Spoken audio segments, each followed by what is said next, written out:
Welcome back to the Enlightened Misfits podcast. I am your host, Lauren, and in today's episode, I have Stephanie. She is a sustainable beekeeper. Welcome, Stephanie. So happy to have you here with us today.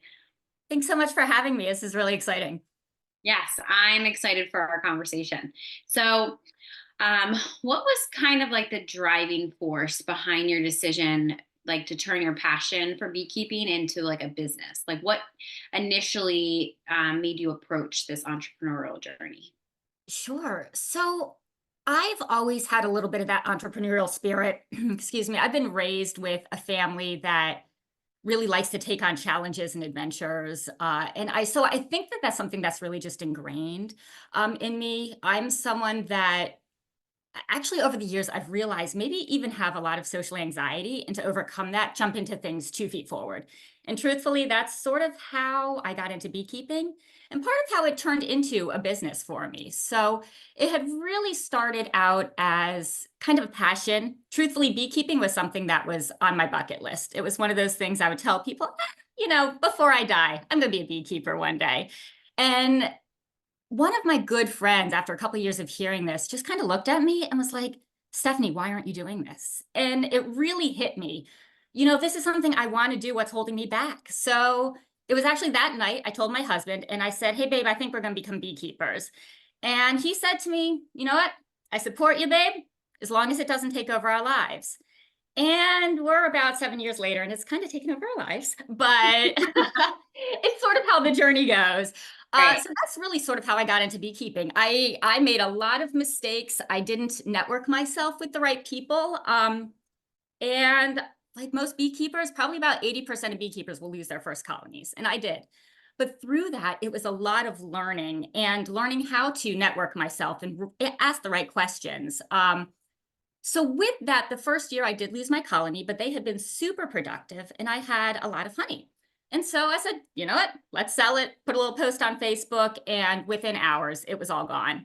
Not to mention I'd undercut myself because I didn't know at the time honey was sold by weight and not volume. So my honey was priced very, very reasonably at the moment, which is maybe why it sold so quickly.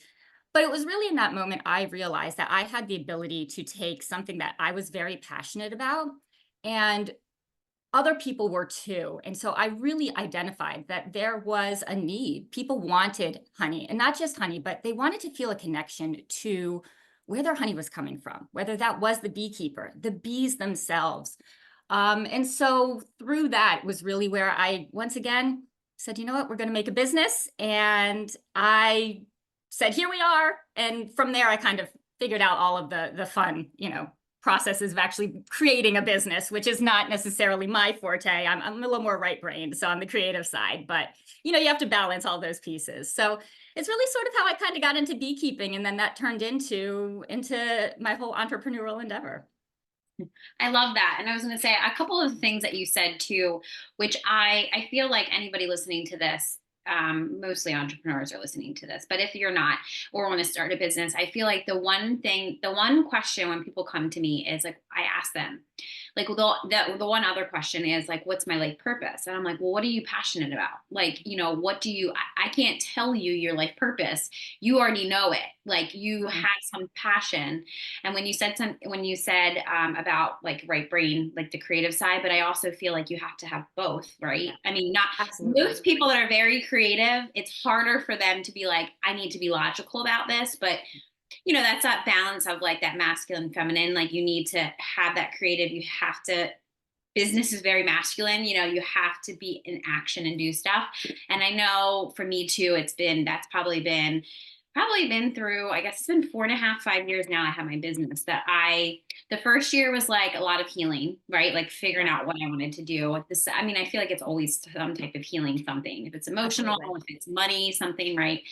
So, but what I've noticed is you have to go through that process to learn. You have to have that experience because if you don't, my mom always has says to me, and I think she still says this to me, you always learn the hard way. And I'm like, no, mom, I just needed to learn that experience because if I Yeah. don't learn that experience, then how am I going to know if it's going to work for me or not? Because things work for some people, other things don't work for people.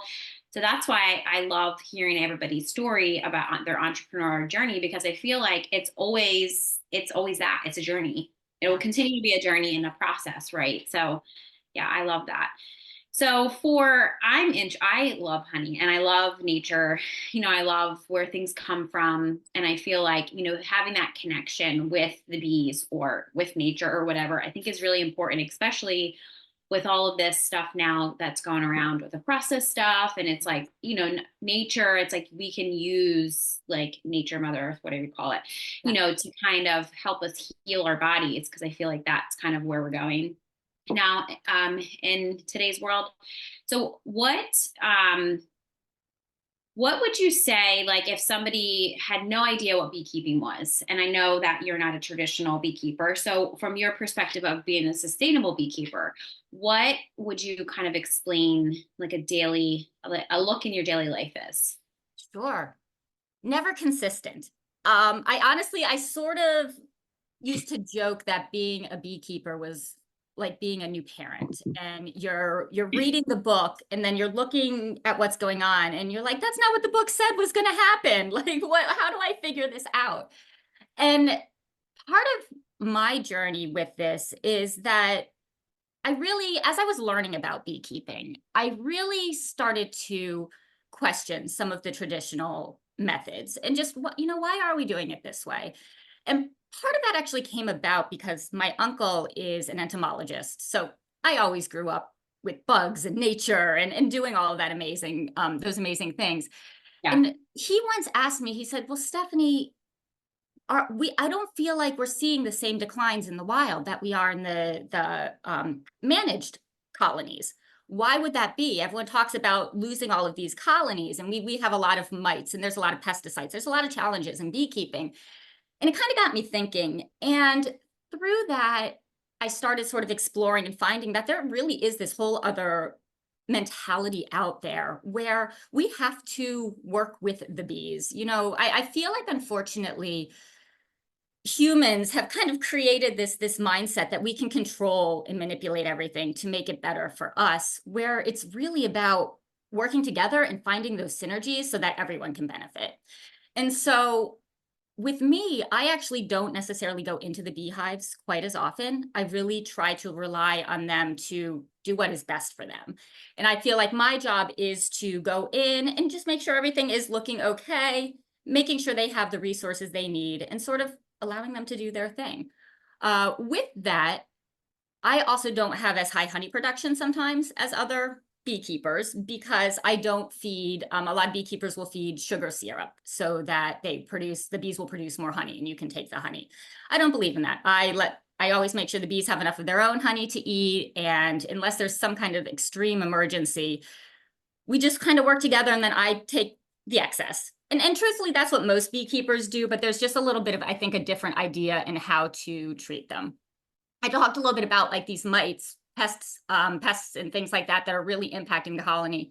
The varroa mite, it carries a lot of diseases that really can create these colonies to collapse. And I'll be honest, in traditional beekeeping, it's a little bit controversial because I actually do not treat my colonies at all. So there are a lot of different chemical treatments to get rid of the mites, and there's also some organic ones. And I've just ultimately decided that if I have to wear a respirator or if I can't touch these chemicals, I really don't want to be putting them into this hive. And a lot of them, you can't actually consume honey when it's on there. So you have to like manage it a little bit differently. So for me, these natural practices kind of allow me to I'm not maybe in the hive as much on a daily basis, but there's a lot of observation. There's a lot of really trying to figure out what works best for the bees. And, I was talking about how I don't treat. I have lost some colonies, but I'm really trying to work to allow the bees to support themselves. And I believe, and there's a lot of scientific evidence and research now going hand in hand with this, that if we allow the bees to populate with the ones that are showing the right genetic behavior to overcome these mites and things like that, then we're basically building bees that are going to be resistant towards this naturally. And so that's kind of what I'm personally working to do. So there's a lot of going in, seeing what's going on with the bees. It's a lot of recording and documentation, which is one of my own personal things I'm working on because I'm not great at it. So, and you're talking about being intuitive. I feel like sometimes I just start getting into the hive and, you're working with the bees. It's sort of intuitive. My problem is then you really kind of need to make sure you sort of document what you saw so that the next time you go into the hive, you remember. And when you have 22 hives, it becomes difficult to remember that. So, one of my challenges has been to how do I get myself more organized so that I can really leverage that better. But it's getting in the hives on these days when it's hot, it's excruciatingly, hot. You're sweating. Um, and bees, like they're kind of like us, to be honest. We get ornery and cranky when it's hot too, and when we don't have as much water. So it's sort of the same thing. This time of year they tend to go a little more cranky. But it's really letting them be. And then come the fall again, I'll extract. So that's when it gets super busy. You're pulling all of that honey off that you're able to take, and then really getting the bees ready for the fall. So there's a lot of cycles with beekeeping where you're in the hives a lot, then it's kind of more preparation and getting ready for extraction a little bit in the summertime. And then in fall for me, because I do 2 extractions, I'll pull that honey again, and then sort of getting ready for winter. And then sort of during the winter, the bees are alive. They're in their colony. They will maintain that colony like 92 degrees, no matter how cold it is outside. They're going to keep it nice and toasty in there. Yeah. So they're it's not hibernating, but they're in there. And then that's when the beekeepers are starting to get ready with all their equipment and getting things ready for the following season. So it's kind of a nonstop thing. And then you add into it, the markets and all the extra stuff. I really enjoy making different products with the honey, natural products. There's a lot of byproducts like propolis and the beeswax and honey, all of it, which have fantastic benefits. And there's a lot you can do with it. So then I also like to make different products with that and be able to get it out to everyone to enjoy. Yeah. I was gonna say, talking about beeswax, I love beeswax candles. Like when I burn candles and stuff, I just think it's just so natural, especially because like when the candle's done burning, I usually just put it back into nature, like 'cause that's how natural it is, I feel like. So, and I just love honey. I feel like I use honey a lot. So when I started, like when I was like caught myself eating like a lot of sugar, I was like, you know what, maybe I should just start eating honey because it's like the same texture, like of that. So that really helped with my allergies too. I feel like, when I had like, moved and stuff like that, even if it's in Delaware, I feel like if you're in Delaware, because we're both in Delaware, Right. you have people when people come to Delaware and they don't have allergies, I'm like, well, you're gonna have them now. You're going to Welcome to Delaware. have you're for whatever reason you will have them. So yeah, Sure. I do. Now what is tell everybody what I know what your business name is. What is your business name? Oh, I'm sorry. Yeah. So I am Sassy Bee Honey. And it really, as I started that beekeeping journey, I felt such a connection to nature and the bees. But yet to me, it's all creative. And I mean, we can talk about that as well, but I was able to actually be awarded a state grant to build a honey house. And even part of that is it's my place of inspiration. And so with kind of coming up with my name and my branding, is I felt a connection to all these different things, but I really didn't feel a connection to that traditional sort of beekeeper image. I don't know, that grumpy farmer sitting on the side, in like that dirty beekeeping suit. I don't know. To me, there Yeah. was just so much more to it. And so that's sort of where Sassy Bee came about, because it was like, you know what, we can have fun with this, and I love color, and everything I feel about my brand was to sort of reach out beyond just that traditional, this is honey, these are bees, because there really is so much more to it. And you were talking about, for example, like the beeswax candles and how natural they are. Beeswax candles, when you burn them, actually emit negative ions, which help cleanse the air. And so there is a purification property to them just inherently. And that's partially why even years and years ago when beeswax was so expensive, and it still is today, but there's just such a cleansing property that it was almost always used in your different religious ceremonies or to honor your kings, queens, whatever it might be. And then the same goes for, the honey. And the big thing with honey right now is finding real raw honey that doesn't have additives. And we are talking about sugars. So you're right. At the end of the day, honey is sugar. Some people think, yo, it's natural and I shouldn't be eating as much sugar, so I'll have honey. Honey is made up of glucose and fructose. I mean, that's fructose, that's what it is. But it's not processed and refined like your Right. sugars, especially if you can get that raw local honey. I mean, a lot of us smaller beekeepers, including myself, it's right out of the hives into the jar, and that's where you're getting all of those beneficial properties. A lot of companies will actually pasteurize honey, and that destroys all the beneficial properties. And why they do that is it's to prevent crystallization. So raw honey will turn solid over time. That actually is a good thing. It means your honey is raw, it's real. And if it doesn't turn solid over time, there's something wrong. But really, you can always liquefy that with some light heat. You don't want to use a lot of heat, but that's a good thing. However, it's not as marketable on the shelves. So a lot of companies will pasteurize their honey. Also, a lot of honey that's coming into the United States is from other countries, and we have no ways of really regulating the origin.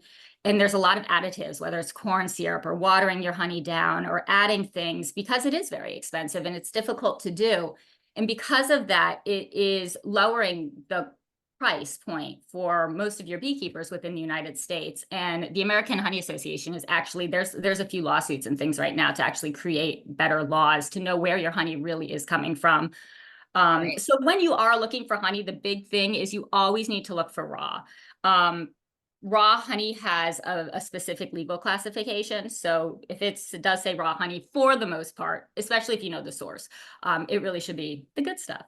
But it's just wild. I was reading an article the other day that even monk fruit, like one of our other natural sugars, has I don't know if it's a hormone, but it has an additive added to it that is now being linked to major heart diseases and stuff. And my mom, who is really into natural sugars, actually has gone out and she can't find a single package of monk fruit that doesn't have this additive to it. And so it's hard. You have to really watch, because even when we feel like we're going out and going to the source and getting maybe the natural products, there's so many other things, additives that we might not be aware of, that we just have to really be careful. So always try to go to the source, whether it's me or any of your other local beekeepers.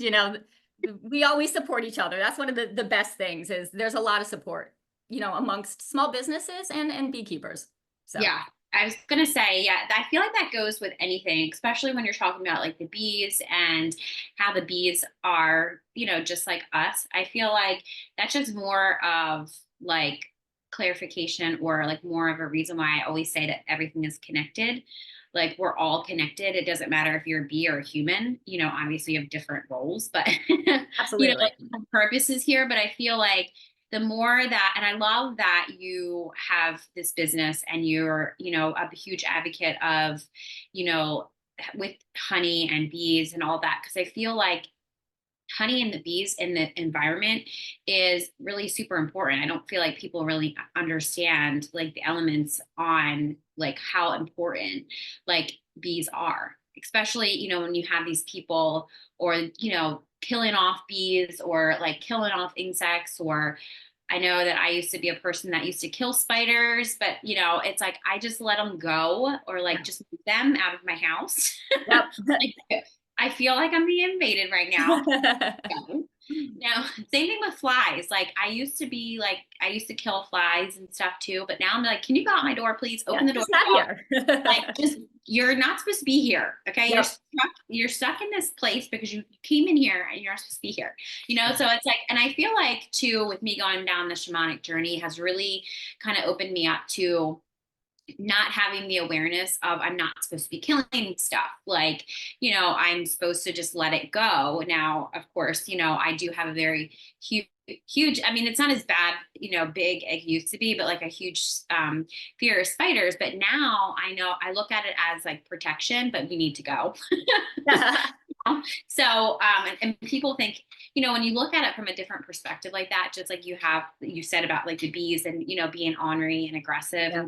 and, they're just, I feel like if we can be that way, so can the bees, because they, maybe they don't want to be bothered, or maybe they're just having a bad day. You Yeah. can't talk to them. I mean, I guess you could, but, like you can kind of tell by their behavior. And I feel like humans just need to realize that that's the only way that you can kind of talk is through behavior. You sometimes you can talk, but I feel like through the behavior and stuff, that's definitely, I do love that you just give them their space. They know what they need to do. Nobody needs to control. Like a human, it's like, a human telling a bee what to do. It's like a bee's not going to tell you what to do. So, Right. right. And you're talking about this connection and even like communication, and so much of that even relates to the bees as you're saying those things. And the one is we do have to have that connection with them. And honeybees have such a symbiotic relationship. I mean, they are constantly aware of what needs to be done, and it's always for the good of the colony. And I've really sort of, it's funny, like as I've gone through this entrepreneurial journey with it, I often feel that way, whether it's with my family or these other small business owners or some members of my community who truthfully blew me away with the amount of support that I've received. And, so it always kind of connected back to that colony with me of just always supporting each other and making sure that everyone, can be uplifted. And there's a woman in my community that I've worked very closely with, and she's involved in the agricultural community. And she had once said to me, she's like, I don't understand why so many small business owners feel like if they are helping another one, especially if it's a similar product or maybe a competitor, that they're somehow taking away from themselves.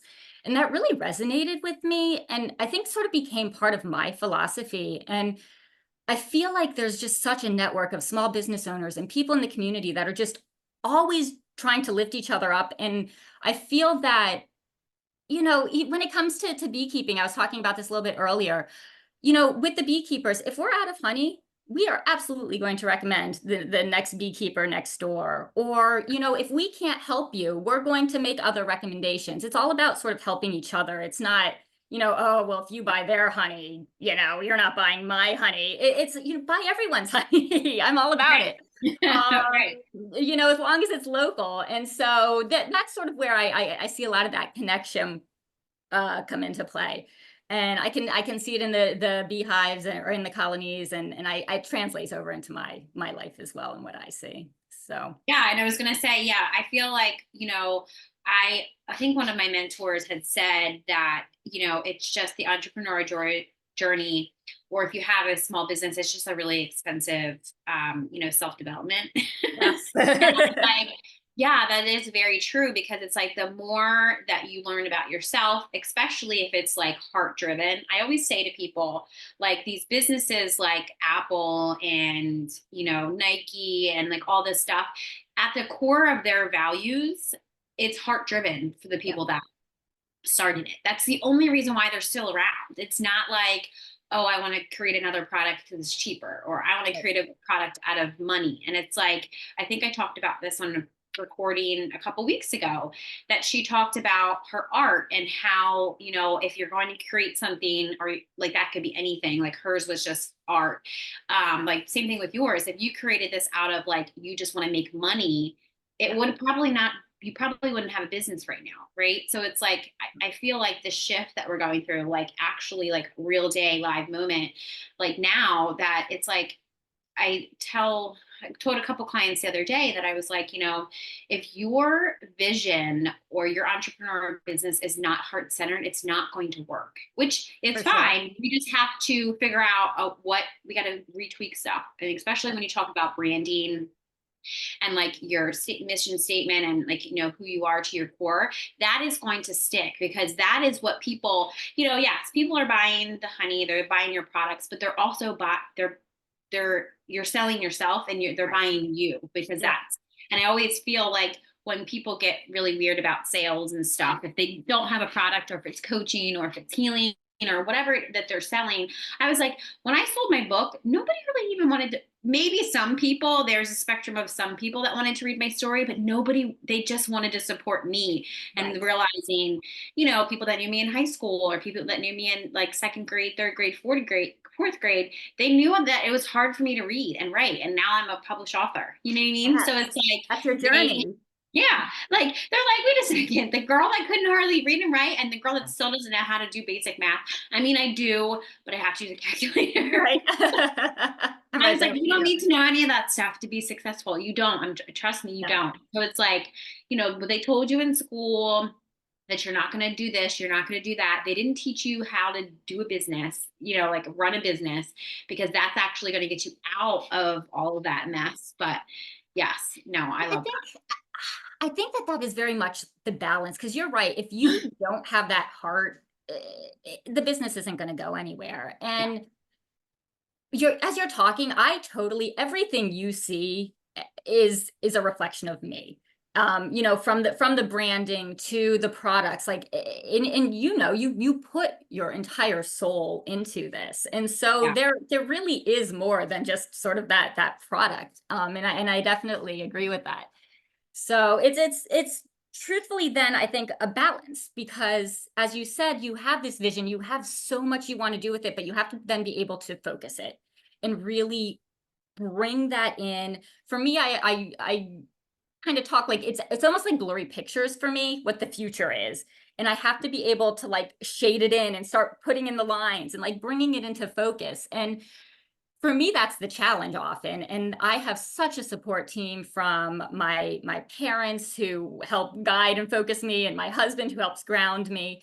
Yeah. And that's where, even through all of this, as my business started to grow and I really identified there was so much potential out there for what I was doing. And we were talking about the funding. You have to have the money to be able to really get started. And so I decided to apply for the Delaware State Edge Grant. And that was a journey in itself. Just writing a grant was torture for me. But I had a lot, once again, I had a lot of help and support. There was a lot of market research. It's a very competitive grant, and I didn't get it. And that stung. And then, Yeah.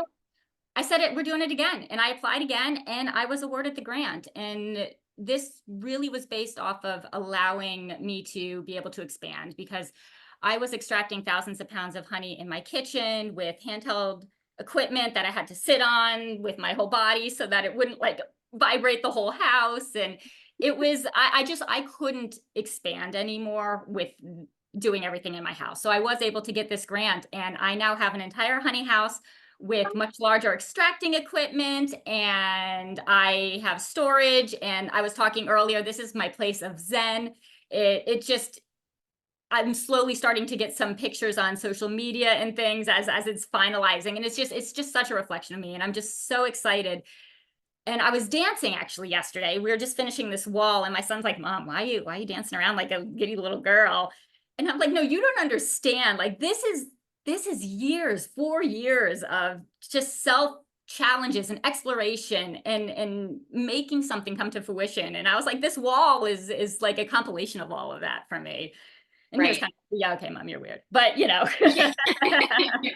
One day he'll understand. He'll do the yeah. same. He'll be dancing around, and his kids will be like, "Why are you dancing around, But Dad?" truthfully, like with me now having the ability to extract more equipment, there's so many natural beekeepers out there and sustainable beekeepers, that it's hard to like they're in the place where I was, where it's very difficult. And even if they don't want to grow to extract a certain amount of honey, it can be challenging. So I'm actually really hopeful that in the future I can really start to network with some of these other natural beekeepers, and we can build each other up and really, find ways to just mutually support each other as well. So Yeah, I love that.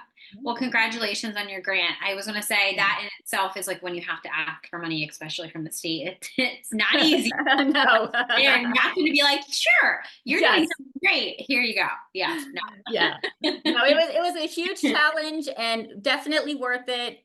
would Yeah. any other, I recommend it. It's difficult, but if other, entrepreneurs, if they need some access to, that capital, feel free to even reach out and I can, provide some guidance. And it's a great way to really be able to launch your business forward, but it's a lot of work. Yeah. Even just like a loan, like, I mean, I didn't have to take out a loan for my business, but I did at the same time because I wanted to invest really quickly in my business. So I did, all the things with the branding strategist and like the coach and the mentor and all that stuff. And somebody had said to me, actually, my boyfriend, he doesn't really have that entrepreneurial mindset. It's that high risk mindset. Like you Yeah. just gotta do it. So like when I talked to him about things, he's also a projector too. So I do like a projector in human design. So I do know that he can see a bigger picture of things too when I can't see it, like Yeah. for myself. Because if I really want something, I don't care how much it is. I don't care what I have to do. I'm going to do it. It doesn't make sense to everybody else, but I'm just like, I have this feeling that I need to go do this. I have this feeling that I need to just like do this. And he like normally like my mom and dad do this to me all the time.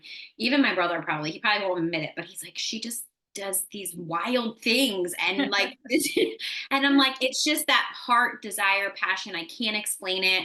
Like my first ever retreat that I went on, it was like thousands of dollars. And I didn't even know what a retreat was. I just had like one of my spiritual awakenings and I just was like, I need to go here. And my mom was like, why? What do you mean? I was like, I don't know, like there's gonna be people dancing around fire, they're gonna be doing Yeah. this, they're gonna be doing that. And like I came back like an entirely different person. And it's like I didn't know why I needed to go there, but I knew my life would change when I went there, Yes. like that whole Yes. thing. And it was like, I feel like I catch myself doing that even now too. Yeah. I say I need to go do this. And it's like that burning, nobody's going to tell me no. I'm going Right. to figure out a way to do it. And, it just always somehow works out. And, and I'm like, that is that entrepreneurial mindset. Like I only, like when I look back on it, it's like, it has to be that way Yeah. or why else would you do it? Like you have to have now, there is some impulsive decision I probably shouldn't make along the way, but I feel like that's where you have to learn from, Right. when it comes to like investment. But that's what I talk about. I actually just talked about it when I had my masterclass last week, that because I've also went through that too, like money wounding and money trauma. We all have it. And I feel Yes. like when that money stops, it's like, okay, well, I got to figure out another way. Like there's always another way around it. So I love that Absolutely. you tried the second time. Like the first time didn't work. Okay, perfect, whatever. Then the second time I'm going to try it again because I feel like there's so many people nowadays that have businesses that I can see can be so successful and like give them that freedom that they want. But I joke about this that like sometimes I just want to burn my business to the ground, but it's more of like I need to just change what I'm doing. I'm not literally going to do Absolutely. that. Yeah. Yeah, it's like it's change and change has to happen. You have to lean into it. And my biggest challenge was I always resisted it so much that it would make me Yes. sick.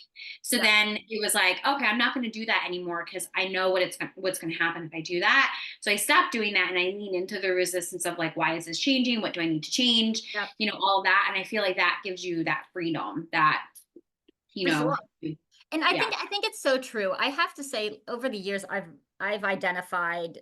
I refer to it as pivoting. Like you have to be yeah, able to yeah, pivot. yeah, And I think that's exactly what you're saying. And truthfully, everything from the grant to, you know what, maybe these products aren't selling as well, or, maybe I need to revamp my business model, or I want to now reach a different audience because I feel compelled to do this instead, whatever it might be. It's not about abandoning, it's about pivoting. How do I right, slightly change this to be able to continue on and make this yeah, work? And I think that came from my dad. I think really growing up, whenever there was a challenge, he would just sit me down and I would get, emotional, and he'd yeah, just sit me down and say, Stephanie, there is always a solution. We just yes, have to find it. And right, that has always resonated with me. He definitely, even to this day, helps with my honey house and has always been, guess I'm kind of a daddy's girl still at 42, but he's the one that I'm like, we all hey are, dad, yeah, I have this insane idea. And he's like, let's figure out how to do that then, like, and so I think I always had a lot of that foundation and that support to be able to take those leaps or to pivot or to take those challenges. And um, it's worked in my favor so far, you know. And it's funny because you have my father who is so logical, and his, you know, a lot of that is ingrained in me. And yet then you have my mother, which is definitely where I get like the creativity from. And she's the one that when I started, she has that beautiful like Catholic schoolgirl handwriting. And so I have completely like catch scratch 90s, I don't care, like handwriting, like you have, you know. And so she created all of these amazing signs for me when I started with like beautiful sassy bee, you know, the writing. And to this day, I still have these signs and people will say, "Oh my gosh, these are beautiful." And I'm like, "Oh, I didn't make those." Yeah. But you know, I've got my mother who's inspired all these creative sides of me and is also involved. I mean, she's the one. I've decided I'm calling my mother and my daughter. They're my challenge team because they're the ones that can kind of come in and they tell me how it is, and it makes me really angry. And Yeah. then I kind of have to back off and say, you know what? Some of what they said, that makes sense. And then, you know, how do I make that work with, you know, my vision? But you need that, you know. And so I really see how all of these different aspects from my life and even growing up have really led me to where I am today, and to be able to have the business that I have today. So Yeah, I was gonna say I love that too. Because I talk a lot about like my family, and if it wasn't for my parents and even my daughter, I don't know if my daughter will ever really understand how much she saved my life. You know, she's only 4.5, but and I don't say that like lightly, but it was like she's the reason why I left my ex-husband. I left that abusive, you know, life, and I, not that I ever endured that abuse from my father, but just it's just the challenges that I had to go through in life or the lessons I had to learn. And it was like at the age of 4 or 5, I endured trauma. So it was like that is like that why I say I have multifaceted trauma, because it was just constant. It was always like some type of like trauma that I was like overcoming. But it's yeah. like in those situations, that resilience started when I was 3 and 4. Like, so that Um, emotional resilience of, you know, once chaos is happening, or like if I need to get through a challenge, that's what really built up, you know, I can get through this. Now, if my car, something happens to my car, I can't deal with it. I'm like, this is too surface level. I cannot deal with it.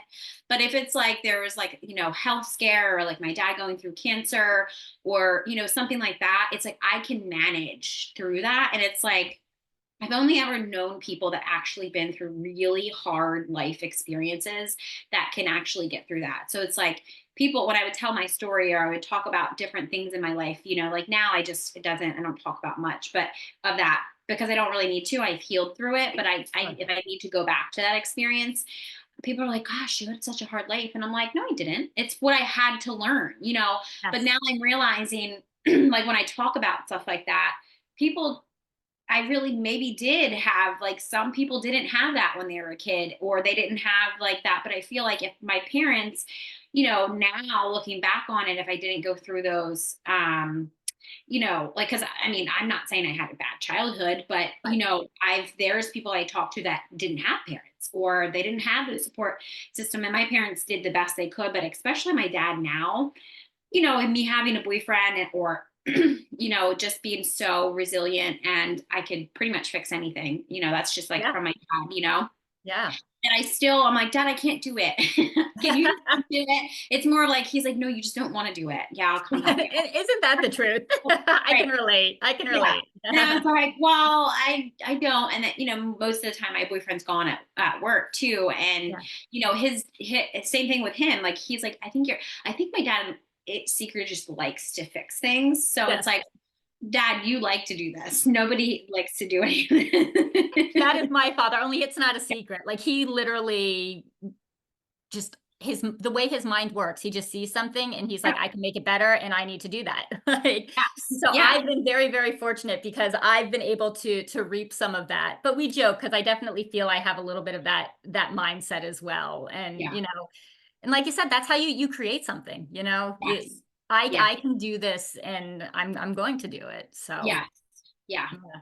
So before, I was gonna say, before when we wrap up is can you, like, looking back on your entrepreneur journey with Sassy Bee, what are some like key factors or key takeaways that contributed to your business growth? So like what advice could you give somebody looking to maybe grow like you did their Mhm. own ventures, if it is, their company and like agricultural or farming, or bees, maybe somebody listening to this has a garden, bees, like they do any of that, or just a general entrepreneur.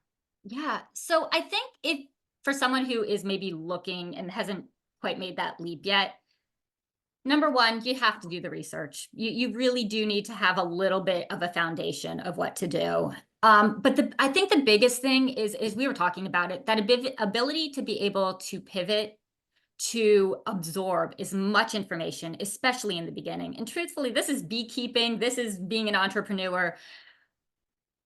Don't be afraid to put yourself out there. And you'll find that so many entrepreneurs are more than willing. They're wanting to give it some support or advice. Or, for example, in the world I'm in, there's a lot of attending different markets or craft fairs and that type of thing. So if that's sort of the arena that this person is in, just talk to your neighbor. They will tell you every single market, not how much they make, but how good they do, what they did last year, which ones you should go to based on your product. And this is how you build those connections. And heck, I sort of was part of that COVID era in the markets, when we had a lot of restrictions. And from those communications, there's a group of small business owners that have made it through. They're still there today. And I don't even think they know it, but there is just such a connection that I feel I have with them because, we sort of went through that. And so you have to find, I think, your support as an entrepreneur, and it's out there. So you have to be able to just start talking to people, absorbing all of that information.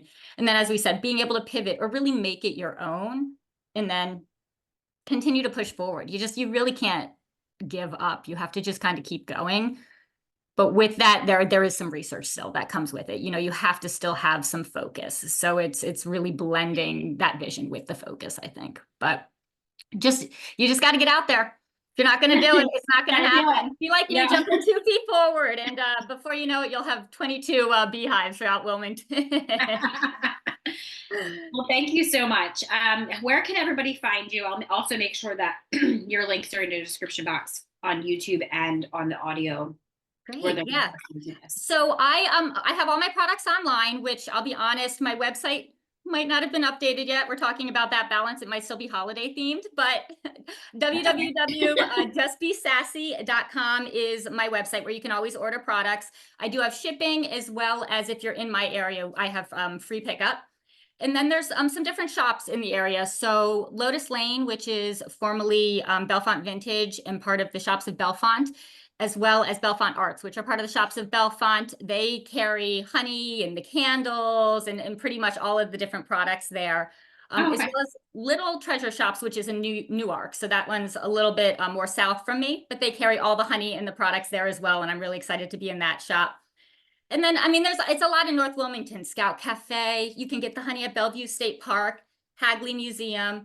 I have beehives and relationships with all of these different Hagley and Bellevue and Greenbank Mills and Phillips Farms. And so we actually keep the honey separate. And so you can purchase Hagley honey and you can purchase Bellevue State Park honey. And they all taste a little bit different, just like sort of like fine wine, different flavor profiles. So you Yeah. can get the honey at all of those locations. And then I'll be at different events. Arden Fair is coming up. I know most people in Delaware are familiar with Arden Fair and Art on the Yeah. Green. And so there's definitely some different events throughout the fall and holiday I'll be at as well. So Oh, I'm excited. Maybe we can meet in person. Maybe I'll come and meet you there. absolutely. I'll Well, thank have you you so come much. check out the honey house sometime. I know. I was going to say, I did see, I think on social media, I did see when you just got the grant. I think that's the one thing that I did see. So when you Uh-huh. were speaking about that, I Yeah. could envision it. I was like, oh, I do know what she's talking about. Yep. So if Yep. you're listening to this and you want to go envision what she's talking about, go look at her social media because she has pictures on there. Absolutely. Well, thank you so much for joining us on today's episode with Stephanie. on the Enlightened Misfits podcast. If you enjoyed today's episode, don't forget to subscribe. You can leave a review and share with somebody that you feel that would gain knowledge from listening to this. Stay tuned for more captivating conversations in the future. I hope you have an amazing rest of your week, and I will see you next time.